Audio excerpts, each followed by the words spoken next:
Selamat pagi teman-teman. Perkenalkan nama saya Elizabeth Natalia Sarumaha.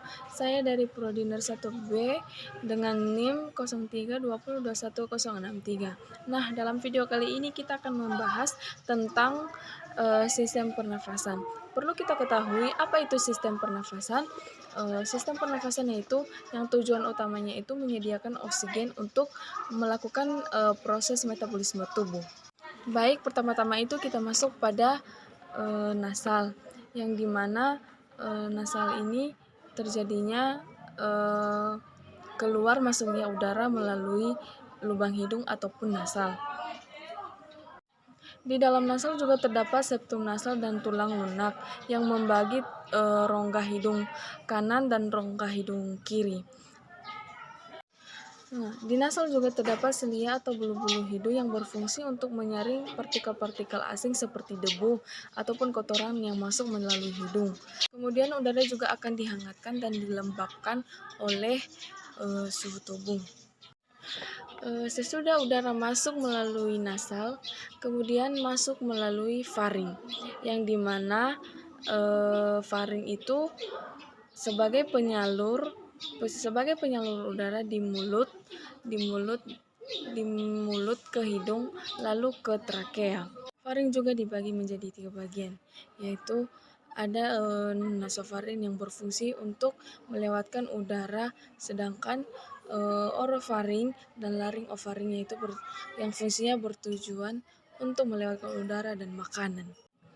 Setelah udara masuk melalui faring, kemudian udara masuk melalui laring, yang dimana di belakang lidah itu terdapat epiglotis yang berbentuk seperti daun. Epiglotis akan terbuka saat untuk bernafas dan memungkinkan bernafas untuk memungkinkan udara itu masuk ke laring dan bertujuan ke paru-paru.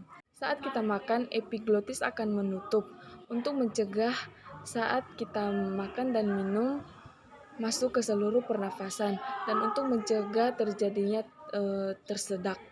Di laring juga terdapat kotak suara, yang dimana laring ini tempat terhubungnya antara faring dan trakea. Setelah udara masuk ke faring, lalu kemudian udara masuk ke trakea. Yang disebut dengan trakea itu yang artinya itu batang tenggorokan yang berbentuk seperti pipa yang memiliki diameternya itu sekitar 20 sampai dengan 25 mm dan panjangnya itu sekitar 10 sampai 16 cm. Setelah udara masuk ke trakea, kemudian udara menuju ke bronkus. Bronkus memiliki 2 bagian, yaitu bronkus kiri dan bronkus kanan. Di dalam bronkus memiliki cabang-cabang terkecil yang disebut dengan bronkeolus, yaitu bagian ini teman-teman. Yang bagian akar-akarnya itu disebut dengan bronkeolus. Lalu bronkeolus itu berfungsi untuk mengontrol jumlah masuknya keluar udara saat proses pernafasan berlangsung.